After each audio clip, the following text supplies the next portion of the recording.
These are the Dondorf playing cards, and they were sent to me by paperdex.com. Tuck box is a white tuck box with tons of blue flowers all over it. Both long edges are going to say Dondorf playing cards. The top says Dondorf. The bottom has some ad copy. The back is going to have a dragon and say BD. The large inner tuck flap says Poker 52 cards. And there's nothing on the two small inner tuck flaps or in the inside of the tuck box, so let's take a look at the cards inside. The back design is going to be the same thing that you saw on the front of the tuck box with tons of blue flowers all over it, and it's going to be fantastic for Magic cardistry and collectors. The number cards are going to be closer to the Arco faces, where they're a little bit more rugged and maybe a little bit wider and larger, and the shape is a little bit differently than what you would see for a normal deck of bicycle playing cards. And especially for things like the 6, you'll see that the indices are sometimes a little bit more reshaped even than what the rest of the pips are in the center of the cards, but out of all of it, it all looks pretty good. Nothing outside of the ordinary from your normal Arco faces. And here are your 3 aces. When it comes to your court cards, they're going to resemble the Arco faces once again, but there's still definitely some differences, whether it be some color choices or even just some of the lining and artwork behind it. There's just going to be some minor differences, but again, all very doable for anything that you need. For the first ad card, you have a little bit of the meaning behind the deck from Daniel Snyder himself. And for your second ad card, you get a duplicate King of Diamonds. You then get a set of duplicate jokers, and last but not least, your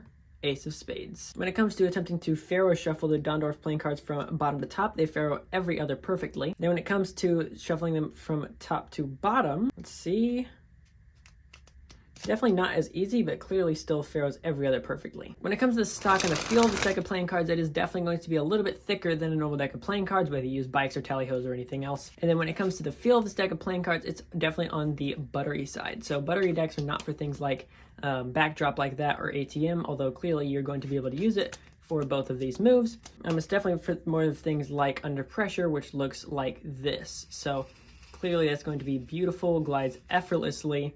And although it is a little bit thicker, any type of move is going to, it's honestly so easy to maneuver this deck. I can't actually explain it to you. And if you are wanting to pick it up for yourself, make sure to check out the link that's popping up right here and down in the description below to check it out from paperdex.com. If you want to check out another deck review, you can check it out right there, and I'll catch you guys in the next one. So make sure to subscribe for more deck reviews just like this. This is CPM signing off.